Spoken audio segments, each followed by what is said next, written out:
안녕하세요. 박교논술 연구실장 김지훈입니다. 자, 이번 시간에는 중앙대학교 논술 전형과 주제 경향 알아보고 중앙대학교 이제 논술 시험의 각 과별 경쟁률이라든가 아니면 합격자 점수 그런 것들도 같이 한번 알아볼 거예요. 그래서 이 중앙대 논술을 준비하기 위해서 필요한 게 무엇인지 마지막에 한번 다시 정리를 해보도록 할게요. 자, 일단 첫 번째 가장 중요한 거죠. 시험 일정입니다. 인문계열 지금 12월 13일 일요일 이 날짜가 바뀐 건 아닌데 중요한 건 그 각 과별로 시험 일정이 살짝 분산이 돼 버렸어요. 그래서 밑에 3교시가 생겼죠. 이 3교시 주목해야 됩니다. 좀 크게 한번 만들어 볼게요.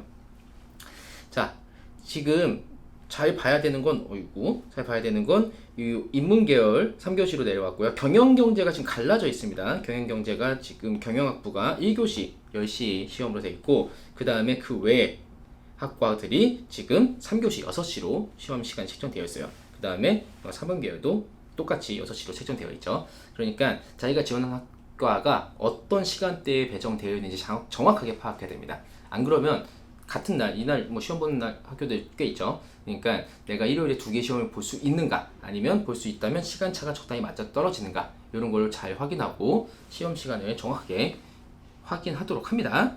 자, 모집 인원 808명, 뭐 문이과 다 합쳐서 808명이죠. 꽤 많은 편입니다. 자, 그 다음에 경쟁률인데요. 경쟁률은 꽤 높아요, 역시. 뭐, 낮아도 30몇 대 1 정도 되니까 굉장히 높은 경쟁률을 가지고 있습니다. 물론 뭐, 100대 1 넘어가는 한양대보다는 좀 낮다 하더라도 이 정도면 굉장히 높은 경쟁률이죠. 자, 그런데 우리는 이런, 기본적으로 발표되는 경쟁률이 아니라 사실 실제 경쟁률을 봐야 됩니다. 요런 데는 굉장히 높습니다. 87.15대 1, 미디어 커뮤니케이션.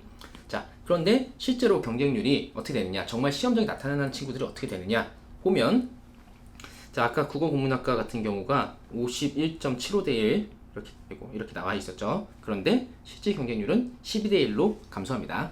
자 그러니까 51.8대 1이라는 이 경쟁률은 실제 그 지원을 했던 원서를 등록했던 친구들이고 그 다음에 12대 1은 실제 시험장에 나타나는 학생들, 그래서 그 원고를 작성하고 제출하는 학생들 이 숫자를 생각하면 되는 거겠죠. 그래서 거의 5분의 1 정도 수준으로 쭉 떨어지고 있어요. 아까 제일 높았던 데 어디있더라? 미디어 커뮤니케이션 87점 몇 대 1이었죠? 그거 어딨지? 여기 있네요. 87.2대 1인데 얘가 18.8대 1로 굉장히 낮아졌습니다. 자, 이런 걸 확인해서 최초 경쟁률이 너무 높다고 해서 너무 걱정할 필요는 없어요. 전반적으로 20대 1을 안 넘어가는 수준, 거의 한 자릿수까지 떨어진 수준, 이렇게 경쟁률이 바뀌니까 요거 참고하시고요. 자, 그 다음에 논술 성적인데 논술 성적 평균적으로 보면 대부분 70점대에 형성되고 있습니다. 그리고 학생부 등급을 보니까 뭐 상위 10개 평균 등급이 대략 2, 3등급대에서 나타나고 있죠. 그리고 뭐 전체 평균을 하면 뭐 4등급대도 나오긴 하는데 어쨌든 중요한 건 학생부 등급 자체가 굉장히 큰 영향을 미치지 않지만 대부분 요 등급대 학생들이 합격을 하더라, 이렇게 판단하시면 됩니다. 물론 그럼 내가 4등급이면 힘드냐? 뭐 이게 평균이기 때문에 4등급은 힘들다는 얘기는 아니에요. 가능성이 있다는 얘기예요. 대신 3등급 대 학생들은 크게 무리 없이 2등급 되면 뭐 거의 웬만하면 되겠구나. 요거 주요 상위 10개입니다. 상위 10개. 그러니까 내 학생부에 있는 모든 그 성적 있는 것 중에 가장 높은 거 10개만 따져봤더니 이렇게 된다. 전체 평균은 이렇게 되니까 보통 우리가 생각하고 있는 전체 그 학생부 등급 있죠. 나 3점 몇 등급이야 이런 거. 그건 여기에 해당하는 거예요.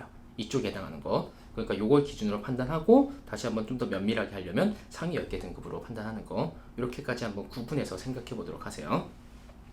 자, 전체적인 내용 한번 쫙 확인하고 이제 다시 전형 요소로 보도록 하겠습니다. 자, 전형 요소는 일단 논술이 60%, 교과 비교과가 20%, 비교과는 출결이라고 생각하면 돼요. 그러니까 교과가 20%니까 아까 얘기한 것처럼 실질적인 반영 비율은 그렇게 높지는 않아요. 그래서 4등급 때까지도 웬만하면 되는 거구나. 5등급 때는 조금 불안한데 그래도 논술 잘 쓰면 되겠지? 라고 생각하면 돼요. 다시 한번 보면 논술 점수가 굉장히 평균 점수가 생각보다 낮아요. 80점대, 90점대가 아니에요. 그러니까 논술을 되게 잘 쓰면 이 내신 점수 정도는 그냥 쉽게 극복이 됩니다. 그러니까 내신에 너무 크게 신경 쓰지 말고 내가 그러면 4, 5등급 정도면 할 수 있어. 논술을 열심히 준비하자. 이렇게 생각해 주면 된다는 거예요. 자, 그 다음에 수능 응시 영역, 뭐 가나형 구분 없습니다. 사탕가탕 구분 없어요. 이과 친구들도 문과 봐도 돼요. 문과 친구들은 이과 보면 안 돼요. 이건 안 돼요. 자, 그래서 이제 가나 둘 다 봐도 되고 사과탐 상관없고 평균입니다. 두 과목 평균. 그러니까 사탐 한 과목 반영이 아니라 두 과목 평균 반영하는 거니까 이것도 좀 조심하도록 합니다. 그 다음에 한국사는 4등급 이내여야 되고 이건 웬만하면 하겠죠. 솔직히 이거 못하면 안 돼요. 그 다음에 제2외국어 한문을 사탐 한 과목으로 인정할 수 있다. 그러니까 사탐 하나 망해도 제2외국어나 한문을 잘 봤으면 됩니다. 그래서 제2외국어 한문은 웬만하면 준비할 수 있으면 준비하는 게 좋아요. 근데 사탐으로 충분하다라고 하면 괜히 여기에 시간을 허비할 필요는 없습니다. 자, 아까 봤죠? 10개 과목이 왜 나왔냐? 논술에서는 상위 10개 과목만 반영하기 때문이에요. 그래서 내 전체 내신 점수 이거 하는 거 아니에요. 학생부 쫙 펼쳐보고 내가 내신이 가장 높은 거 10개만 따면 돼요. 국어, 영어, 수학, 사회 중에서 딱 10개 과목만 따면 돼요. 그러면 2점 몇 등급이 나왔다. 충분하네. 3등급대가 나왔다. 그래도 크게 떨어지진 않겠네. 이렇게 생각하면 됩니다. 그 다음에 비교과는 출결봉사 아까 봤죠? 출결 문제 없고 봉사활동 그 시간 제대로 채웠으면 이 시점 다 받고 시작합니다. 자, 이제 문제인데 문제가 크게 두 종류입니다. 인문사회랑 경영경제인데 사실 경영경제는 인문사회 2랑 두 문제가 동일하고 한 문제가 다른 거예요. 그냥. 그러니까 얘가 총 3문항이죠. 이 3문항이 있는데 이 3문항 중에서 2문항은 같은 거고 마지막 3번 문제가 얘로 바뀌는 거. 이게 경영경제의 스타일입니다. 그리고 인문사회 1, 2가 문제는 거의 똑같아요. 그러니까 유형이 거의 똑같다고 생각하시면 됩니다. 자, 뭐 이렇게 나오는데 이건 중요한 거 아니고 이런 건 뭐 하나만 한 소리고. 자, 실제로 문제 어떻게 나오냐? 첫 번째 1번이 분류요약 문제죠. 분류요약 문제인데 중앙대 1번 분류요약 문제가 사실은 저는 개인적으로 저는 좋아하지 않는 문제예요.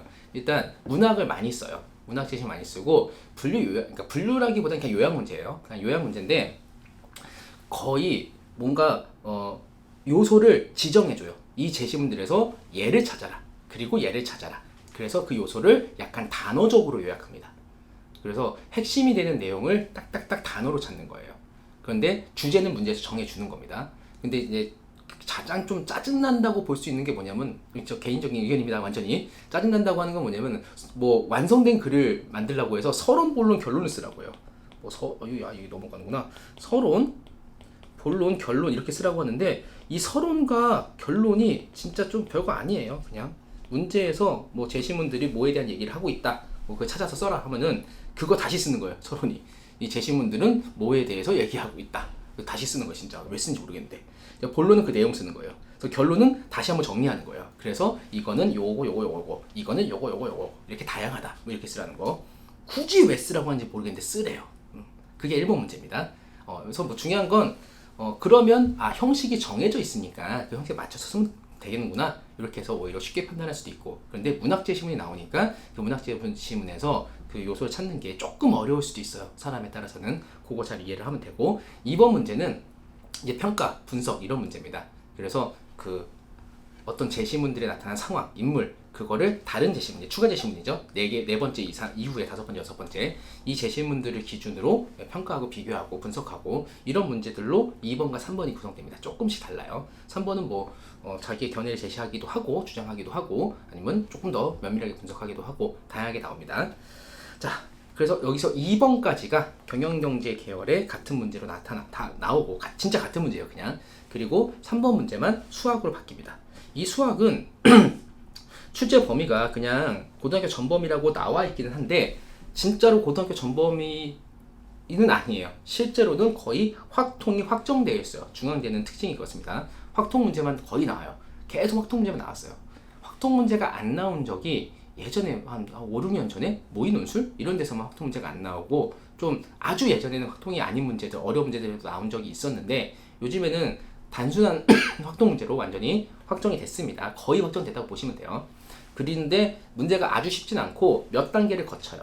그러니까 1단계, 2단계, 3단계, 4단계 정도는 거칠 수 있다. 근데 이게 되게 복잡한 단계를 얘기하는 건 아니고 그냥 설정하는 거 있죠. 처음에 확률 변수를 분류하는 설정. 두 번째, 그 확률 변수에서 뭐 경우의 수를 세팅하는 방법. 그 다음에 뭐 이런 식으로 적당히 단계를 구분해서 문제를 풀어주는 형태다. 그런데 문제가 아주 어렵진 않지만 그렇다고 그냥 한 단계로 끝나는 그렇게 쉬운 수준의 문제는 아니다. 이렇게 생각하면 됩니다. 가장 쉽게 생각하면은 어느 정도 생각하면 되냐면 9월 모의고사도 봤을 테니까 29번 문제랑 유사하다 정도 생각하면 돼요. 그거보다 조금 더 간단한데 29번 문제처럼 한 번에 끝나지 않는 확통 문제, 조금 단계 거쳐야 되는 문제, 이렇게 인식하시면 됩니다. 그래서 그 단계를 잘 나눠서 답안 작성하면 충분히 좋은 답안 작성할 수 있어요. 그 답안 작성은 이제 나중에 여러 가지 수업을 통해서 공부하도록 합니다. 자, 요 얘기입니다. 요 얘기예요. 전체적으로. 그런데 아까 얘기한 것처럼 수리 논술에서 뭐 요런 거 이렇게 나왔는데 아니야 이거 아니야 잘 안 나와, 야 안 나와 잘, 이렇게 생각하면 되고. 근데 혹시 몰라요, 이번에 올해 가장 큰 특징은 뭐냐면은 교과 과정이 바뀌었어요. 교과 과정이 변경되면서 우리가 지수로 함수, 로그 함수, 삼각함수 이런 거 나오죠. 이거 배웠죠 이제. 이걸 배웠으니까 삼각함수는 아니더라도, 혹시 모르지만 삼각함수는 아니더라도 지수함수, 로그함수 개념을 약간 끌고 올 수는 있어요. 그러면 끌고 온다면 되게 복잡하게 한다기보다는 함수에 대한 이해, 그래프 정도 간단하게 해석하기, 아니면 여기서 뭐 방정식이나 부등식을 간단하게 한번 해석해보기, 요 정도가 나올 수는 있습니다. 그러니까 내신 문제 수준에서 문제가 나올 가능성이 높아요. 그런데 중요한 건 아까처럼 단계가 하나로 끝나는 게 아니라 한두 단계가 더 있을 수는 있다, 요 정도. 이거는 교과 과정이 바뀌었으니까 혹시 모른다는 거예요.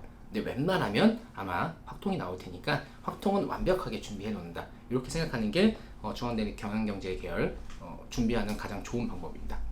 그리고 이제 전체적으로 다시 한번 생각을 해보면 1번 문제, 2번 문제, 3번 문제가 인문사회 계열에서 3번 문제가 뭐 수학 문제가 아니죠. 어쨌든 형식이 거의 완벽하게 정해져 있는 게 대부분이에요. 그러니까 그 형식에 이렇게 맞추기, 아까 1번 얘기했죠. 1번 문제의 글쓰기 형식이 정해져 있으니까 근데 되게 짧게 써야 되거든요. 그러니까 그 정해진 형식에 정확하게 맞춘 연습을 하기, 정답을 제대로 찾기, 요걸 하셔야 되고, 2번 같은 경우도 이 평가 요소를 정확하게 이해해서 적용을 잘해야 돼. 그래서 기준에 의한 평가, 이런 걸 잘해야 돼요. 자기 생각대로 쓰는 거 별로 좋지 않다고 항상 강조하죠. 그러니까 그런 것들을 요구하는 문제들이니까 중앙대를 확실하게 지원하려고 하는 학생들은 그 완벽한 형식에 맞춰서 글 쓰는 연습, 이런 걸 잘 해두면 충분히 좋은 답안을 작성할 수 있을 겁니다. 자, 얼마 안 남았으니까 자기가 부족한 부분이 있다면 뭔지 잘 점검하고 필요한 수업들 잘 들으면서 마무리까지 잘 해서 뭐 다음 주에 이제 원서 접수해야 되는데 자신 있게 원서 접수하면서 시험 준비 잘 하도록 합시다. 자, 여기까지입니다.